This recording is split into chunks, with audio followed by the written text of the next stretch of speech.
Welcome back to another simple but not basic video. And what do I mean by that? It is what it seems. Sometimes I have ulterior motives. Sometimes the title is just a doorway to a much deeper topic that you can't see from the surface. But today we're just talking about fragrances, and more specifically we're talking about winter fragrances. What is the difference between a winter fragrance and a fall fragrance? There isn't really much difference, but we in this fragrance community love to draw lines, fine lines, but lines nonetheless, and differentiate between fall and winter, primarily based on scent profile. As you already know, fall is a transition season. It kind of straddles between the warmth and the cool. Depending on where you are in the world, you do have some warmer days, you do have some cooler days, and it kind of goes up and down until we get into the winter, where it is typically just plain cold. So rather than pulling for the fragrances that have duality and have balance of freshness and warmth and sweetness, or your fougères, which are perfect for transition seasons, I'm pulling mainly for the sweeter, warmer, woodier, deeper, richer, ambrier,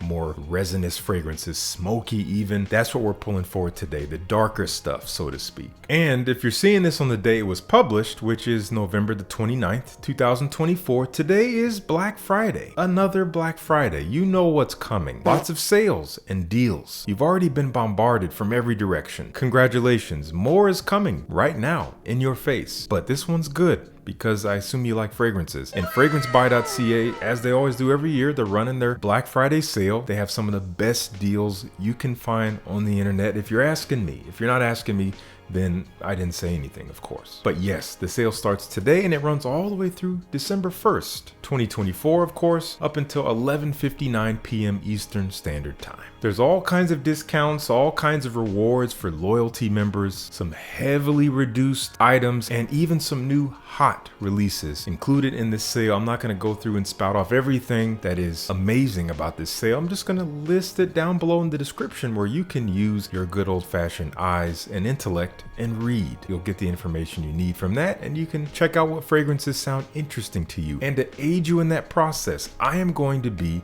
sharing with you 8 fragrances that I plan to wear this winter. Really only one of them is one that I've had for a while and truly love and cannot wait to bust out this winter, because I tend to save it for the winter time for whatever reason. But the rest of them are kind of new to me to varying degrees, and one of them, I haven't even opened it yet. Spoiler alert, it is from the house of Xerjoff. So if you want to know which one that is, stay tuned. But yes, I'm excited to share these 8 fragrances with you that I can't wait to get to know better and wear this winter. They're going to be linked down in the description at FRAGBUY. Once again, you can take advantage of this sale, and let's dive right into it. The first one up is one that FRAGBUY just sent to me, I want to say within the past couple weeks. It is one that I am familiar with and I have history with, but very brief history, so I'm really looking forward to getting better acquainted with it this winter, from the house of Tower Perfumes, number 2, also known as L'air du Desert Marocain. And many of you guys already know this fragrance. Some of you may have seen my unboxing video that I did recently on Shorts. You can check it out here, where I opened up this bottle and just shared a little bit of my history with this fragrance, which is I've smelled it years back from a sample that I bought myself, again, many years ago towards the beginning of this channel. There might even be a video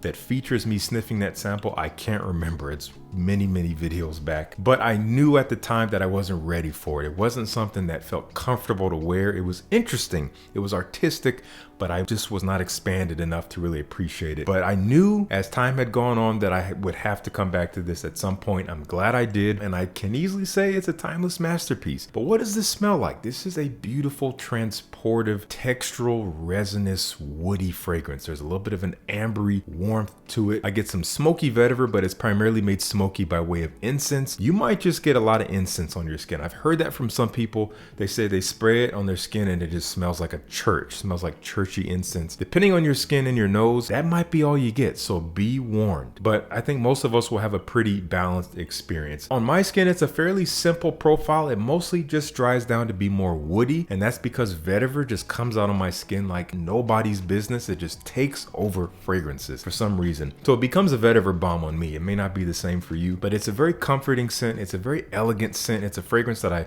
actually just wore for the first time a couple days ago, and I was loving the vibes I was getting. I was smelling smelling it all day long. Just a faint aura that was making me feel very grounded. So I want to know what you guys think of this one if you've tried it. Once again, L'air du Desert Marocain from Andy Tower. This next fragrance is from Amouage, and we'll see Amouage one more time in this video. This is one of their newer releases, I believe from earlier this year. I'll be honest with you, I haven't worn this yet. And the reason why is because the first time I ever sprayed it, I almost died. Because it's so freaking strong and it was choking me out. It was filling this room. Even after I removed the blotter, I think it got in the walls or something. And I told myself, I will never be able to wear this fragrance until it is the dead of winter because it's so strong. It's almost too strong. I love the smell, but it's so powerful. This is Guidance 46. I can easily say that I love the scent profile, but it is too strong. I know some of you guys won't get that. You'll be like, oh, it's too strong? Then that's what I need. Give it to me. Let me wear it. I don't think fragrances need to be this strong. This stuff, it peels the skin. I feel like it just grips the lungs and it twists them, and it's overwhelming. It's beautiful. It's well done. I think Quentin Biche is the perfumer here. Wow. The best way I can describe this, it's like this musky, fruity, woody saffron. It's almost airy and transparent in a way, almost like that Baccarat vibe, not the scent wise, but just the way it behaves. It does have a transparency to it, but at the same time, somehow it's so dense. It's so dense, and it's a little strange in the best way. It makes it, for me, very unique, but that very thing might make some of you guys not like this. I've heard people say odd associations with this one. I'm not going to share any of them because I don't want to spoil your experience. I don't know if this is one you would want to just go ahead and pick up without having tried it, but Fragrance Buy does have it. I was actually surprised to see they carry it for obviously a discounted price, and it'll be even more discounted with the sale and all that. If you're looking for a very different, standout fragrance experience and a fragrance that may not be the most versatile, you can't really wear it everywhere, then maybe check this one out. It's beautiful. I'm gonna wait for a super cold day to give it its first wearing, but that's why it's in this video. I can't wait to wear it because I haven't worn it yet. Let me know what you think. If you've tried this one, I would love to know your experience down in the comments. Guidance 46. This next fragrance I'm not going to spend a ton of time on because I gave it a lot of spotlight over the past couple months. This was sent to me by Fragrance Buy. They sent it as a gift for me hitting 100,000 subscribers on YouTube, so thank you, Fragrance Buy. This is Tom Ford Black Lacquer. I'm actually not going to say anything about it because, again, I've filmed videos about it already. If you want to see me wearing this for an entire day and kind of vlogging my experience with it, you can check it out here. But all I can say is that it's a great scent. It's maybe a little bit redundant to something like Ebene Fumé, which I like a little tiny bit more, but I want to give this some more wear and get used to it a little bit more this winter. So if you want to learn more about it, watch that video. Otherwise, if you have tried it, let me know and let everyone else know what you think of Tom Ford Black Lacquer. We got an old favorite. I first tried this fragrance maybe 3 or 4 years ago. It was love at first sniff. I can see this being a little bit divisive, but it's just the way it comes off can be a little overwhelming, but the scent I think is gorgeous. From Penhaligon's Halfeti Cedar. If you've been on this channel for the last 2, 3, 4 years, you know how much I love this. You've seen me talk about it a lot, and it's one that I don't really reach for until the winter time. It just has this wintry vibe to me. It's like this sweet, pruny, dry, spicy, woody fragrance. Lots of fruits in here in addition to some dried fruits, maybe a little bit of booze, and definitely a lot of dry, woody cedar. And that cedar wood might be a little bit much for you because it can come off a little stuffy, especially if you get this, you spray it on your hand and you smell it up close right away. It's so dry and stuffy. You may not like it for that reason. So let it breathe, let it come to you. But I think this is a fantastic, elegant evening out type of fragrance. It's pretty strong. I don't need more than 4 sprays when I wear this. It lingers all night long and it's a very standout profile. Nothing else that really smells quite like Halfeti Cedar. From Penhaligon's, let me know if you dig it already, and it is available at Fragrance Buy if you wanted to take the plunge. These next 2 fragrances are ones that I actually unboxed on camera in another previous video talking all about Parfum concentration fragrances. This one is from Guerlain. It's Habit Rouge Parfum, a parfum flanker on the beloved and timeless favorite Habit Rouge, which is a beautiful scent profile that is pretty distinctive and may not be your taste, but it's one you have to try before your time is up on this earth. It's a beautiful profile. It is an iconic one, and this takes that and I would say makes it a little bit more modern in a way, but it does kind of double down on it. It just makes it a little bit boozy, more rich and sweet, actually quite sweet. It kind of gets rid of the dimension to the scent. That might not sound great, but what I mean is the original has a little bit more of a fresh top, floral heart, rich woody base, and this kind of compresses it. And that's what a Parfum does. It's not going to be as dimensional. It's a little bit more bottom heavy, a little bit more settled down to the bottom, the way it kind of hangs on the skin. It doesn't develop a whole lot on the skin, but it's a very elegant scent profile. Honestly, it's a little bit hard to describe, so I don't think I did a good job, and I apologize for that, but it's one I recommend you try yourself, because it is a scent profile that only smells like itself, and it is a little bit difficult to really break down in words, but it's very classy, it's sophisticated, it's a little bit mature, maybe almost leaning towards an older time in a way, but what they've done with the Parfum, I think, does bring it a little bit more into modern times. Let me know if you've tried it. That is Habit Rouge Parfum from Guerlain. And we've got another Parfum flanker from the house of Bvlgari here. This is Bvlgari Man in Black Parfum. And I have very little experience with this line. I have tried the original Man in Black, which was pretty good. I know a lot of people really enjoy that one. And I think a lot of people will not like this one because it's not super strong. People see Parfum and they're like, oh man, this must be a beast. No. This is not a beast. I've seen people on Fragrantica saying that they get 30 minutes out of this unless your skin is sandpaper. You're not getting 30 minutes out of a fragrance. It's possible you may have gone a little bit nose blind, your nose is fatigued, in conjunction with the fragrance not being very diffusive, not flying off of the skin and being super noticeable, and heck, yeah, maybe even evaporating fairly quickly, but not in 30 minutes flat. I dare you to find a fragrance that evaporates that quickly at this concentration. It's just chemically doesn't really make sense. But that being said, I might get 5-6 hours out of this, but why can't I wait to wear it? Because of the way it smells. This fragrance serves a beautiful function. This is a fragrance that I don't need more than 4 hours out of. I would wear it on an evening out when I'm going to dinner, maybe going to see some friends with the wife. Not going to be out on a rager all night long. I'm not wearing this to start my day and end my day. This is not that kind of function. So if none of this sounds like your type of fragrance wearing, then I would just say skip it. But it is a beautiful, warm, spicy, slightly smoky, resinous fragrance. I love the blend of spices. I don't know what it is. I get cinnamon, maybe some allspice, maybe nutmeg. There's all kind of spice in here. It's warm and cozy, but in this way that's kind of dark, masculine, and elegant. There's something about it that just feels dressed up. Man in Black suits it perfectly, but once again, if you require 8 hours minimum out of any fragrance purchase, skip it. I'm not going to tell you you're wrong. I'm just going to say save yourself the headache and heartache and skip this. Moving on. All right, if you've made it to this point in the video organically, that means without skipping around, then you are a real one, and I appreciate that. So many of you guys have been telling me to try this fragrance. I'm finally trying it. I did request it.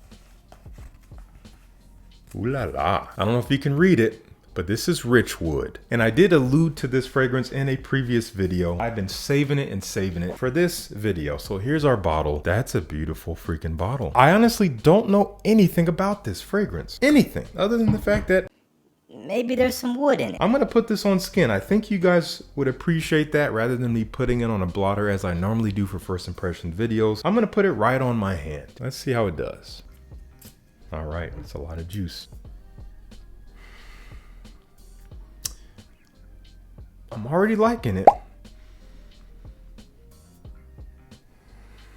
When I think of Xerjoff, this is what I hope for. This is opulent. This is a little different. What am I getting? It might be a little bit powdery, a little sweet, kind of dusty in a way, maybe floral and woody. Is there oud? I'm not sure. It dances. It's so majestic. The way it kind of moves, it doesn't hit you all at once. I'm looking for that when I'm looking for quality fragrances. A little powdery, rich for sure, woody, a little dry, dusty, sweet in this kind of orris root way or floral way, almost creamy and smooth, not like super vanillic. There might be some vanilla, but I'm not getting a ton of that. Doesn't smell edible. Doesn't really smell that ambery, maybe a little bit. I'm gonna check these notes. Okay, what I thought was the oud is patchouli. I should have known. That's definitely a lot of patchouli, but I'm definitely getting this dusty but smooth sandalwood, and there is some vanilla, some rose for sure. Okay, yeah, Patchouli's really coming out now. It is damp, slightly earthy, bitter, and woody, but so well done, so well just wrapped up in this muskiness and this floral quality and this smooth but textural wood. Lovely stuff. Yeah, I can easily say I can't wait to wear Richwood this winter. Let me know if you've tried it, and if you love it, or even if you don't love it, let me know what you think if you've tried it. And the final fragrance in this video is once again from the house of Amouage, another one of their newer releases. And I haven't talked about it much because I've been getting to know it. I pulled it out maybe a handful of weeks ago and was like, oh boy, I got to talk about this one and I can't wait to wear it. This is Jubilation 40. And I think a lot of people were put off by this fragrance. For one, the price, very expensive. And I think a lot of people were also a little bit up in arms about this because they were thinking, how could they possibly outdo the masterpiece that is Jubilation 25? There's no way it would stand up to it. And then they smell it and they're like, nope, Jubilation 25 is better. There's no right or wrong here. I think that there's been some unwarranted hate for this one. It is a beautiful fragrance. I can easily say if you like Jubilation 25, you will most likely enjoy 40. Not to say you'll like it more or less. I don't know. That'll be up to you. It takes 25. It makes it more rich, maybe a little bit more lingering in its sillage. Scent-wise, not really that different to 25. So that being said, even though I said if you like 25, you'll probably like 40. If you have 25, you don't need 40. If you don't have either one of them,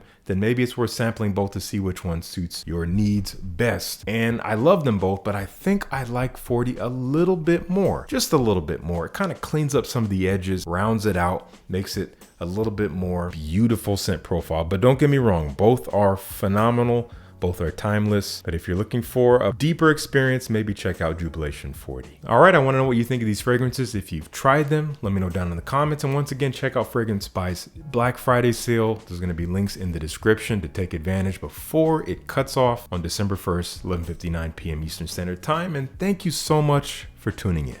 Peace. I'll see you in the next one.